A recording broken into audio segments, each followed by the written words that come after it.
All right, welcome in. Happy New Year. Happy 2024. Not a good end to 2023 for our Tampa Bay Buccaneers as the Buccaneers fall on New Year's Eve 23-13 to the New Orleans Saints to fall to 8-8 and squander an opportunity to win the NFC South in one of two opportunities that they now have. Uh, I'm your host, Jason in Tampa. Peter Blake, welcome in. Happy New Year, sir. Yeah, happy new year. Happy trails to 2023. And it wasn't necessarily what we wanted for the Saints. For the Saints to actually, win that game, it was ridiculous at the end of it. So disappointing to say the least. You thought the Bucks would have a better effort. You thought they would also come out there with more urgency, if you will. And I don't know when this team is going to be able to do that. Welcome to the No Quarter Given podcast, part of the BuckPower.com podcast network. Appreciate you finding us. If you haven't already done so, hit that subscribe button on your favorite podcast platform. And forward this to all your Buck fans. You can find this video interview of Peter and myself, and also we're going to talk to TJ Reeves later in the episode. You can find the video interviews on my YouTube channel, Jason Power Sports Channel. You can find all the video interviews and all the video chats from our previous podcast on Yeah. there, all the video stuff, or you can go to the No Quarter Given podcast to find all the archived episodes from all 17 weeks. And now we're into week 18, final week of the regular season. Peter Blake, hard to believe we are at this point, but we are still in another position where if the Bucks win, they are in the NFC playoffs. Yeah, you win, you're in, and who knows what's going to happen with the injury situation with Baker Mayfield. You know, he takes a shot. He's got sore ribs. So is it Kyle Trask that's going to start? Is Baker Mayfield going to make through it? And then on top of it, if you don't win this game, and I was asking fans tonight on my show, do you fire Todd Bowles? I hope we're not having that conversation. I hope it's more of a conversation of Bucks take care of business versus the Carolina Panthers. And Jason, you got to take care of business. They're the worst team in the National Football League. It's now or never. You either, put a full game together, come out with urgency. I don't know, score in the first drive because you haven't been able to do that all year long. I mean, what a way to do it. You do it, you wait to the last game. It's the most important game. Let's get it done. This team definitely needs to have, like I said, more urgency, and it starts on Sunday versus the Panthers. You're right. We're gonna get into a deep dive into the Panthers here in a few minutes, but first let's do a little recap of the Saints game. Obviously, Bucks lose 23-13. The game really wasn't even that close, if we're being honest with ourselves. The Saints take the opening drive. They go straight down the field, 8-minute drive. The Bucks can't get off the field. No huge plays in the drive, but just nickel and diming us to death. The tight end was an issue, Juwan Johnson. The running game the running game didn't kill us, but more Juwan Johnson, the short passing game. Give Carr credit and that Saints offense credit. They came in, they went right down the field, 8-minute drive. That to me was the first sign of trouble when the Bucks gave up an 8-minute drive. Then I think they went 3-and-out on their first possession. It was not a good start, and just again a lackluster performance. You mentioned the lack of urgency. TJ mentioned that on the post game show, talking to guys. There didn't seem to be an urgency level from guys like Levante David, the offensive guys. Just a lethargic effort, and it's hard to imagine when you have a division title in your building, attainable in your building, that they came out so lackluster. Yeah, I agree. And they came out flat, and it started, like you said, in that first drive. And the thing that was different from the first matchup is that you saw this defensive line really get after Derek Carr. He had all day long. You could have had a picnic back there, Jason Powers, my tag team partner of the world. And Yep. when you give a quarterback more than 3 to 5 seconds to throw the ball, the Saints got weapons, okay, and they're going to pick you apart. And I get it. You have Carlton Davis is not playing in this game, and it definitely showed. They were playing off. They were giving receivers, wide open looks. Tight end was killing you. Taysom Hill catching a couple passes there. So Yep. disappointing start.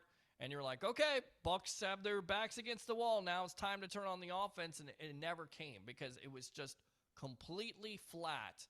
In fact, so much so with Baker Mayfield. What is he, 5 for 10 for 43 yards? Ain't going to get it done. That's not enough. That's not going to get it done as an NFL quarterback.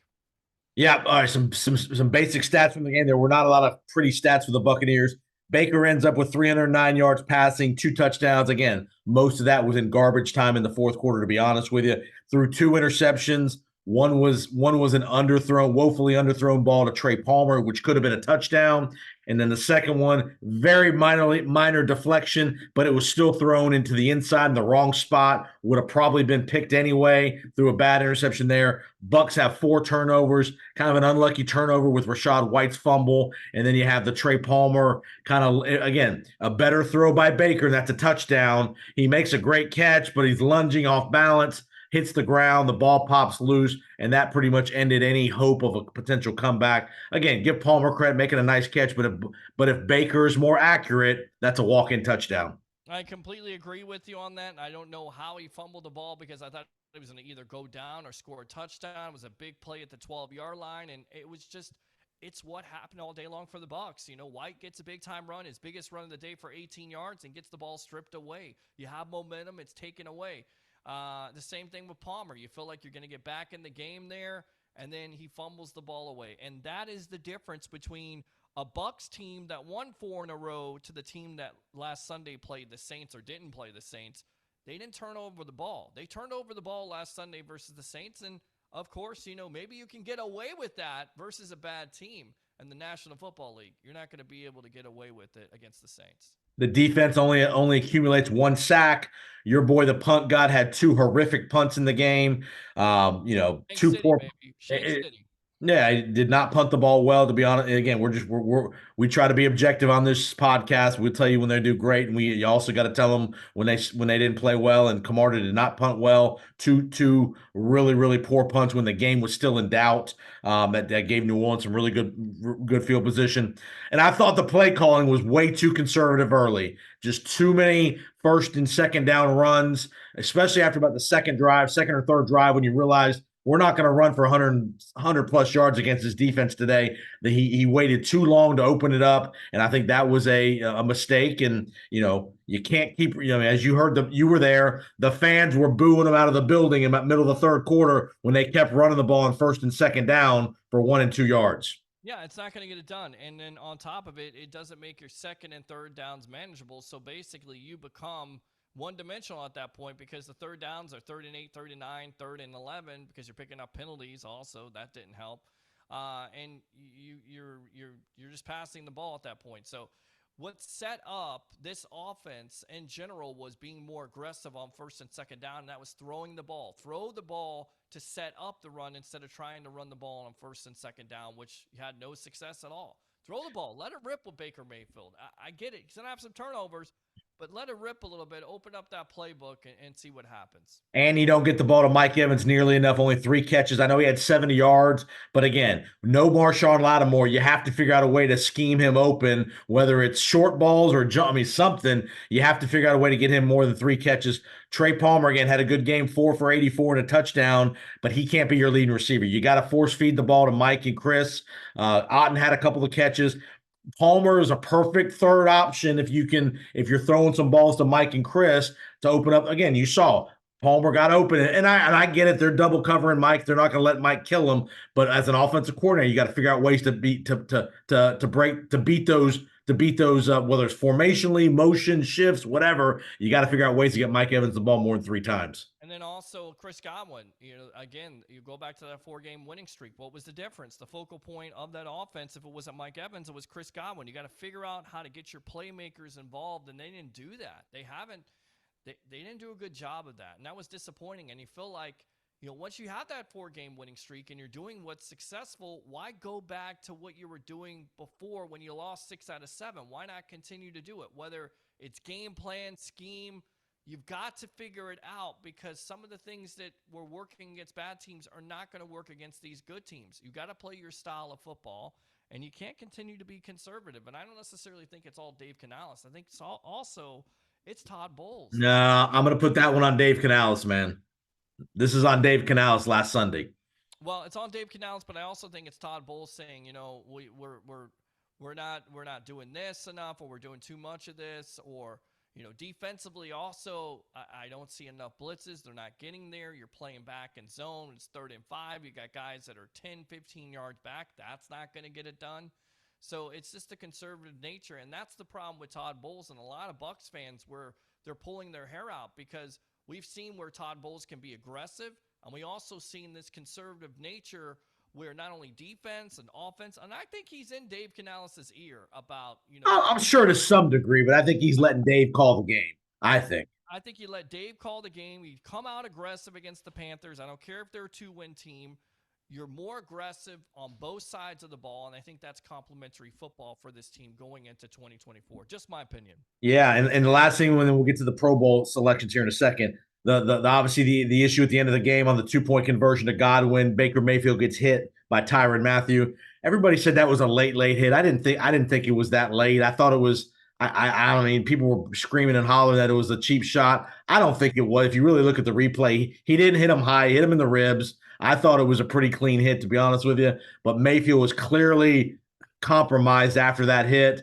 And he obviously, they didn't return to the game. They didn't recover the onside kick, so they didn't have to go back on offense. But that's an issue that's moving forward. Is what is the condition of his ribs? How much pain will he be able to tolerate as we move through the week? Did not practice on Wednesday. I would not anticipate him practicing Thursday, to be honest with you. Friday will be a key day of whether, if he practices at all Friday, you'd feel comfortable that he's going to probably be able to start. But if he doesn't practice Friday, then Todd Bowles has got a decision to make. Do you start Baker Mayfield with no practice time, no nothing, and still probably compromised to some degree? Or do you give, and I'm gonna get your opinion on this in a second, or do you give Kyle Trask an opportunity to start, knowing that you can have Baker Mayfield potentially in relief if you need him to come in the second half? Your thoughts? Just give me a thought here. If Baker Mayfield can't practice all week, do you start him on Sunday, or do you start the guy that's taking all the practice reps? You start Kyle Trask, and I think that's a major ask. I get it. Carolina's not good when it comes to the whole team overall, but they're number 10 defense in the National Football League, so it will be a challenge for the young man, and hopefully he's able to be successful with it. So I agree. I think you got to start Trask, and going back to the late hit, it's just another dirty hit by the Saints. I don't agree. I'm going to disagree with that one, Peter. I think you could have. You didn't have to hit him. The ball was already gone.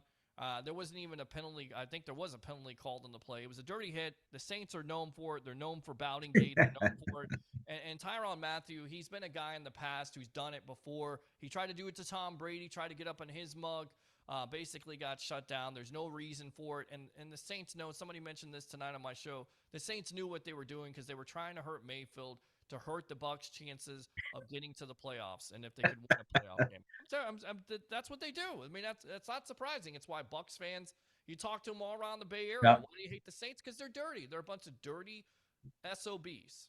And again, last thing, we'll get to TJ's chat that TJ and I had. The thing I was most disappointed about, and again, we've talked about this. There's been a lot of support for Baker Mayfield, but in the moment we needed him, he came up lame. Did not play well when you needed him the most. I know the defense didn't play great early, but Baker Mayfield did not play well that first 2.5 quarters. No, he didn't, and that's disappointing, and that's the wave that the roller coaster, if you will, that you ride with the Baker Mayfield experience. You know, he's up in some games, he's doing some great things, he's accurate, he's making all the right decisions, and then he comes out and has a game like that, and you're like, damn, how was this guy the first overall pick in the first place? Oh, that's the reason why he had all those teams in the first place. So it's so frustrating because you think that he's going to be this guy. He has 28 touchdowns and 10 interceptions, but you feel like he should have better numbers because there's some games where you're like, this guy doesn't got it. And more issues with balls getting batted down at the line. Yep. I mean, he leads the league in getting passes batted down by the defensive line. It goes back to his height. Does he lock into the receiver too much, which allows the defensive lineman to get their hands up? That can be debated. But again, it also goes back to your offensive line also being dominated, okay? Because you have Aaron Stinney, who was terrible. They got whooped. They got whooped this week, no doubt. Yeah. I mean, and that's a problem, and that's something you're going to have to address in the offseason with this team going forward, no matter if you have a 6'4 or 6'5 quarterback. Now, is it more likely not to happen with a bigger quarterback? Sure it is. But if you have a defensive lineman in your face, and let's face it, the Saints clearly, they came out, their game plan was to be more physicality at the point of attack, dominate that offensive line, which they did, and then on top of it, get after Baker and cause him to be uncomfortable, and he was.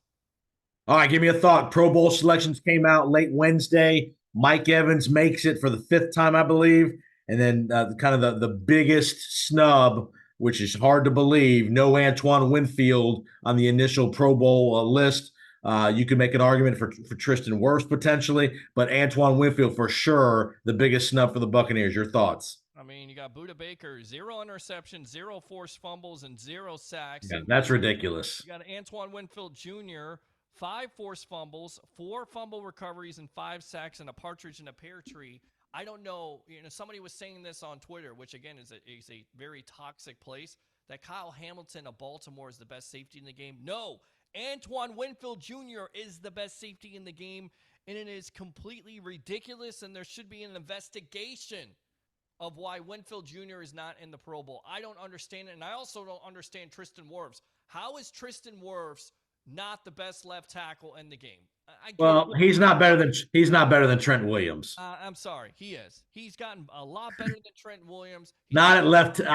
Come on now, you got to be fair. Now, be fair. I'm being fair. I mean, when's the last time he's top 2 or 3? He's top 2. He's top 5 for sure in the league. Top probably 2 or 3. But you can't say that he's better than Trent Williams. I think he might be in the same class, but you can't say that he's better. I think he's been better this year, and they should have given him the nod, especially with what he's done with going from a right tackle spot to a left tackle spot and being on the same level as Trent Williams or being better.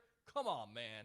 But you also have to remember they're 13-3 too now. Oh, who cares? Well, he's a big reason. He's a big reason why, and he's probably going to have the.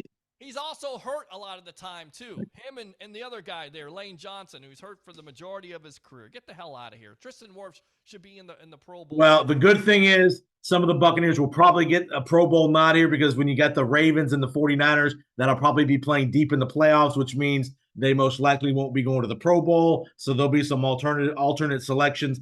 I would imagine Wirfs and Winfield are probably first and second on the list as far as alternates when these guys bow out of the Pro Bowl and all that. Again, the Pro Bowl is not as lucrative and not as prestigious as it once was.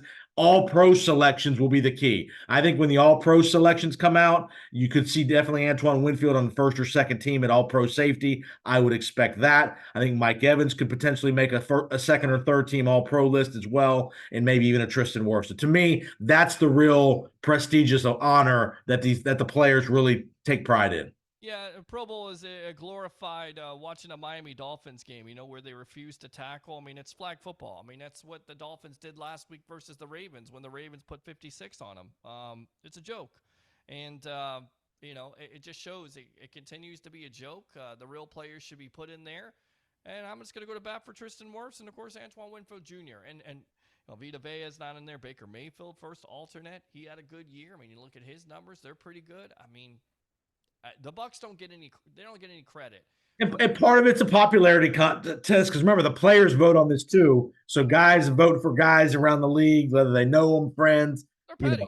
They're petty. They don't like the Bucs. The national media doesn't like the Bucs. They didn't expect anything from them, and the colleagues and peers are petty about that. And that's the reason why you see a lot of Bucs being snubbed. I got you. All right, Buck fans. We're gonna talk to TJ Reeves, Buccaneer Radio. I had a good chat with him about some Buck history, about must-win situations the Bucs have faced in the past in the last week of the regular season. We talked about the playoff scenarios. There is a playoff scenario in play that if the Bucs have a tie on Sunday, they can still make the playoffs. So TJ and I get into this with a little history. TJ tells a couple great stories about a clinching game back in 2005 with John Gruden and company. And then we even go back to 1979, Peter, wow. The famous 3-0 Kansas City monsoon game with Neil O'Donoghue kicking the game winner. So enjoy my chat with TJ Reeves, Buccaneers Radio. Soon as that is over, we will be back, and Peter and I will preview the must-win game, winner-take-all game in Carolina versus the Panthers. We'll be back in just a minute. Actually, Buck fans, it's going to be a few minutes because TJ and I talked for a little while. So enjoy our chat with TJ, and we'll be back right after the TJ spot with our preview of Bucs Panthers.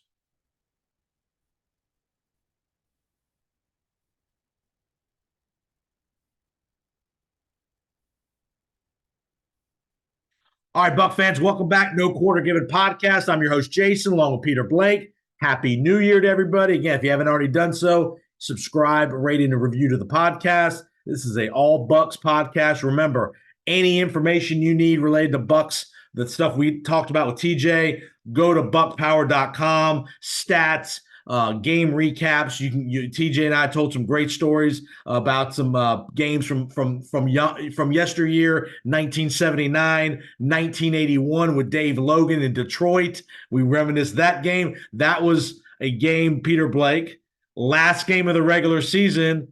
A Bucks had to win to get in scenario, and TJ and I came up with, we believe that was the last time the Bucks have been in a last game of the regular season win and get in scenario as far as the playoffs go. How about that? 42 years ago. 42 years ago. That's amazing. And I'm 45, so I was 3 back then. That's right. That's right. So Dave Logan, that was one of the first games I remember growing up. I just remember that Dave Logan fumble recovery, scoop and score in the Silverdome after a Doug Williams to Kevin House bomb. I mean, just one of my first early Buck memories of a year that they were good. Because again, most of my childhood they were terrible, and then 79, 80, 81 is when they started to get good. And I definitely remember the 81 game up in the Silverdome with Dave Logan and the Bucks winning the NFC Central Division, not the South, but the Central Division. That's correct. And I remember hearing Dave Logan on the broadcast with Gene talking about that specific moment, because at the time, Santana Dotson, I don't know if I was watching the game or not, but Santana Dotson also had a fumble recovery, and Gene was saying, hey, it looks like Dave Logan, looks like you when you had it. So I remember exactly what you were talking about. It was pretty funny. I didn't think Dave went as long as Santana did. Santana went about 40 or 50 yards on that. Dave was about 25 or 30 yards, something like that. Yeah, Santana was his rookie year too. Oh, Santana Dotson had a tremendous rookie year. First couple years in the league, he was tremendous with, remember this name? Floyd Peters is the defensive coordinator. Remember Big Floyd? Yeah, Floyd, ball-headed Floyd. Yeah, with the sunglasses, he was scary. Yeah, he did a good job with the Buccaneer defense. Yeah. All right, Peter Blake, trip to Carolina Sunday, gotta have it. Lackluster performance by the Buccaneers in Week 17. You come to Week 18. You're playing a doormat of a team at 2-14. They are looking ahead to vacation time. They pretty much have their locker halfway cleaned out. Going to have a new coach in Carolina. You got all the drama with David Tepper throwing the drinks on people in Jacksonville, getting fined by the league. What a clown he's turned into as an owner. Give me a general opening thought about the Bucks' urgency level and the need to, like you said, play from in front here on Sunday afternoon in Charlotte. Well, Baker Mayfield plays in this game, and you would expect he would, because I think Baker would have to have a broken leg in order not to play. But if he does play in this game, he can't repeat that same performance, because he struggled the majority of the game versus the Panthers. In fact, he had an interception, big long touchdown there to Mike Evans to break the game open. They struggled versus the Panthers, winning 21-18. So you're exactly right. Hopefully they have the adjustments there. Hopefully they throw the ball to set up that run, because if they can do that, I think they could beat this Panther team pretty easily. But again, don't sleep on them, because they're playing for pride. They're playing to be a spoiler, and they're playing for themselves. There's a lot of guys on this team that won't be on this team, but they're playing for jobs next year. So we'll see how it turns out. But my opening thought is urgency, be aggressive. Baker has to have a good game, and the way you do that is you get him confidence. He starts off like the Green Bay game, 7 for 7. Why? Because you give him some easy throws, and then after that, it kind of snowballs. I hope they do the same thing versus the Panthers.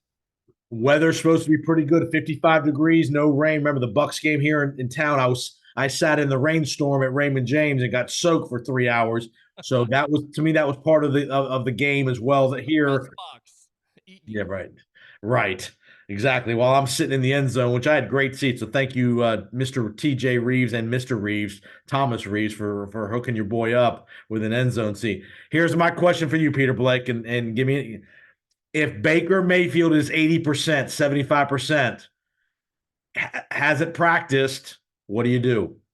I told you, I start Kyle Trask. Okay. Chances. You scale down the playbook. You take the pressure off of him, but you say, listen, you have Mike Evans. You have Chris Godwin. Figure out a way to get them the ball. That's the way you're going to be successful. Like we heard in the offseason from Dave Canales, you're a point guard, distribute the ball. That's where you go with it. And if that doesn't work and you're making critical decisions like interceptions and stuff like that, or if you're going to take a sack, live to fight another day. Take the sack instead of trying to make a play which is not there. Would you rather have a compromised Baker Mayfield start and then maybe Trask come in relief, maybe the second quarter if he's not playing well or can't do the things you need him to do? Or would you rather start a fully healthy Kyle Trask, and if he struggles mightily, maybe you try to bring in a Baker Mayfield at halftime who's maybe 75%, 80%? I don't know. I really don't. Like, I want Baker to be the starter there, but if he's compromised and he's hurt, I don't. Because these ribs, if it's a rib injury, which it sounds like it is, they don't typically heal in 4 or 5 days. You hate just being honest with you. And I know you can shoot them up with a needle, but a needle doesn't last all day. It doesn't, it's not an all day elixir for the pain. And I just worry about Baker being compromised, trying to do something he shouldn't be trying to do, as we know he can sometimes do, and be a little reckless. And all of a sudden you throw an out route and it's 10-0 Carolina into the first quarter. Perfect scenario. Bucks get up 17-0. You rest Baker Mayfield. You depend on your defense. You have Kyle Trask come in, much like you did last year when it didn't mean anything, but it does mean something. So because you want to get him healthy, and maybe he doesn't play in this game because just of that fact, you take your chances. If you have confidence in Kyle Trask, which is what Todd Bowles said today in his presser, if you have that much confidence, you start him, you roll with him, you see how it plays out. If you win the game, you're able to get Baker some rest. You get him, rested up either for Philadelphia or Dallas, and you feel good about that situation. If not, I think if you play Kyle Trask, I think you let him throw the ball. That's easier. I think you let him throw it to set up the run. Like you said, I think he's going to get some decent looks. You got great receivers. Again, Kyle Trask, the Bucs invested a lot of money, a second-round pick. They paid him for 3 years. He knows the offense. I think he's ready. I think he's ready for this moment. He's been biding his time. You haven't heard anything out of Kyle about being frustrated. I'm sure he's anxious and wants an opportunity. And we saw what we did at the University of Florida when he got his opportunity. Again, is he going to throw for 400 yards and 4 touchdowns? No. But can he throw for 225 and 2 and keep the Bucs moving and on schedule? I think he can. We'll see. All right, defensively, it looks like Shaq Barrett, Carlton Davis is still in concussion protocol, but the way Todd was sounding, he thought it was trending that he was progressing. Again, the pass rush was non-existent last week against the Saints. You got to get a pass rush, whether it's Diaby, Vea, Cansey, whatever the combination is up front. Again, blitzing with Devontae. Again, this Carolina offense is putrid. Bad talent. Adam Thielen's the best player they got on offense, and he's a possession receiver at best. The running game is okay with Chuba and Miles Sanders. Bryce Young has been bad, to be honest with you. You got to put the ball in Bryce Young's hands and pressure him because he will throw one to the other team. Yeah, you're exactly right. And you look at this Carolina Panther team, one time they've scored in the last 11 games over 18 points. The last time they played the Bucs only gave up 18 points, and I think Bryce Young for the year, 11 touchdowns, 10 interceptions, nothing to write home about. So you're exactly right. If you're going to have a day, and they had 4 sacks the last game, so their defense did a good job. So hopefully you can have that momentum. You get Shaq Barrett back. I don't think Barrett is the same player, but he adds something to this defense that they lost. They didn't have, the same pressure. I don't think he's the same player, but I think he's going to add something to it, and hopefully you can get him back, and you got to get more pressure. And whether, like you said, if it's Yaya Diaby, if it's Cansey, can JTS show up? Can he just yeah. And then Carlton Davis, you like to have him back and healthy and ready to go for not only this game, but if you win this game, you get to the playoffs. Because to me, once again, say whatever you want to about Carlton Davis, whether he's hurt or not. When he's healthy, he is a top 10 corner when he wants to be. He can lock down your top wide receiver. He can make some plays. So let's get these guys healthy. Hopefully they can play in this game because it is so important. Of course, I want Baker Mayfield to play in the game, and obviously I want him to play well, but I'm going to throw a scenario out to you, Peter Blake, and I'll get a thought. What if Kyle Trask plays really, really well and they win? Is there a chance Kyle Trask starts a playoff game? if he plays really good. I don't know. That's a great question. That's a great question because Remember the Doug Flutie, Rob Johnson back in the day with the Buffalo Bills? yep, Rob Johnson played really good in the last week of the season, and they went to Rob Johnson, the former Buccaneer, in the playoffs for the Buffalo Bills. yeah, I think you got to go with your guy that got you there. I get that Kyle Trask had a good game, but if Baker Mayfield is healthy, that's the quarterback I'm to just go with. saying. I know what you're If saying. Kyle were to play really good, I'm just saying. What if he plays really bad? Well, then of course the decision's easy. Right. I'm talking about if he plays really good. Yeah, it's an interesting point. I mean, I think it depends on health wise. I mean, is he healthy? Is he healthy? Is Baker healthy enough to go? If he's not healthy, then yeah, you go with Kyle Trask in a playoff game. Which, by the way, it's going to be a lot tougher than Carolina. It's going to be either Philly or Dallas. Right. I'm rubbing my beard right now. I'm like, I hope you have. Good thing for the Bucks in all seriousness. Crowd noise should not be a factor Sunday in Carolina. I would imagine no more than 40,000, if that, in the building. You're probably going to have a decent amount of Buck fans. So if you're a Buck fan in the Carolinas, tickets will be plentiful and pretty cheap, I would imagine. Yeah, So if like you're in the area of Charlotte, yeah. definitely head up to Charlotte for to support the Buccaneers. Again, that will be something. Again, if the game gets tight in the third or fourth quarter, crowd noise shouldn't be that big of a factor. In all seriousness, that would affect the Buccaneers. Yeah, it should be like a Rays game on Wednesday night. That's what it should look like. You know, sparse, very Yeah, sparse. speaking of Rays, our boy Wander Franco is in some big. That's your boy, and that's not my boy, because yeah, he's Trouble. Oof. What's a worse situation, that one or I don't even know what's a worse situation. No, there ain't worse than that. He's that or you don't want to be on the Jeffrey Epstein. You don't want to be on the Jeffrey Epstein list that's getting released on Wednesday night. Okay. And don't think there aren't some professional athletes on that list, on that Jeffrey, whether it's current or former athletes, high profile names allegedly might be on that list. Look out. Completely crazy in itself. I think that's probably a worse situation. You're Yeah. right. And I actually was, and I don't know if you saw this or not, I was asked to give my expertise on the Franco situation on Channel 8. I saw that, Peter Blake. Last week I was talking Congrats. about it. Yeah, thank you very much. Appreciate it. So looks like I'm going to be maybe a regular on that broadcast from now on. All right, so Peter Blake, first of all, two things. I got a new Christmas Buccaneer hat, so I'm showing it on the video if you're watching on video. Yeah, and two, yes, I saw you Monday at the ReliaQuest Bowl, and I was able to give you your gift from Paul Stewart from England when on his visit for the back in November with the Titans game. What'd you think of your gift? I loved it. I used it today when I was drinking my coffee this morning, thinking about how much I really don't like my job. I really would like to be doing sports broadcasting full time, and how I had to talk to Esther and Karen and Winifred and the old people gang there. And I was drinking out of the cup and seeing buckpower.com, every stat, every player, everything about the Bucks. Yeah, thank you very much to Paul Stewart for the coffee cup. The coffee was great. The coffee cup was even better. All right, Peter Blake, give me a prediction. Sunday, 1:00. And remember, Saints and Falcons will be playing at the same time, so you can't be doing a whole lot of. You got to win the game. There's almost no scenario other than a tie that the Bucks get in the playoffs unless they win the game. You go first. I'm going. I have a funny feeling Kyle Trask is going to play Sunday. I'm going 24-10 Buccaneers, and Kyle Trask throws 3 touchdown passes. Wow. I'm going to go 20-10. And I think you might be right about this, but I'll go 20-10. I'll be a little bit more conservative because but what if he does have a great game?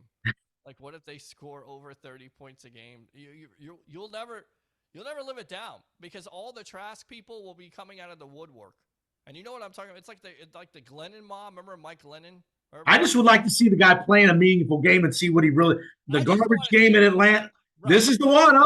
He could go down in Buccaneer lore if he wins this game, coming off the bench like this in this kind of situation. He will go down in Buccaneer lore if they win this game and make the playoffs. Oh, I agree. I completely agree with you. And there will be controversy in this town about who should start, like you said, with Baker or Kyle. And we'll have to get you on the sports web to talk about it.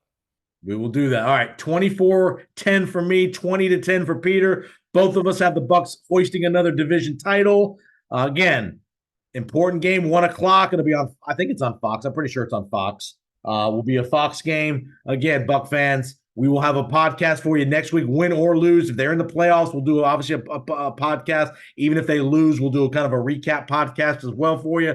Again, Peter Blake, tell everybody where they can find all your great work, man. Yeah, man, the JP Peterson show every day, but of course, when I'm on there, Wednesday mornings from 10 a.m. to 12 noon, and of course, the evolution of Sports Talk Television, Monday, Wednesday night, sometimes before Bucks games at the What the Buck tailgate before the game, and of course, after the game on the field for a home game, and of course, for an away game, sitting around with Mama Blake watching the game because she's a good luck charm every time she watches the game with me. The Bucks win.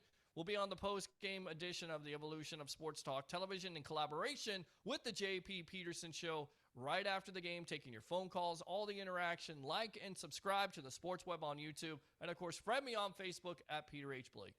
Powers on Sports podcast. We do a deep dive into the national championship game with Coach Jim Levitt this week, break down the semifinals, look ahead to the finals.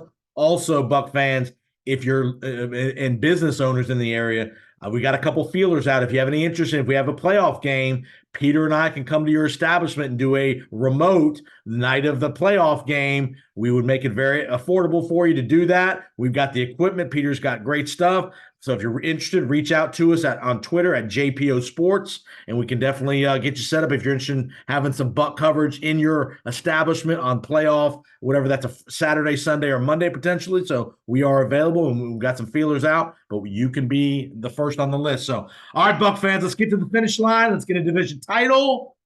And let's go, Buccaneers. Let's get one in Charlotte to wrap up the year 9-8, and let's host a playoff game. We will see you next week, Buck fans. No Quarter Given podcast. Appreciate you finding us, and let's get to the finish line. See you later, Peter Blake. Go Bucks!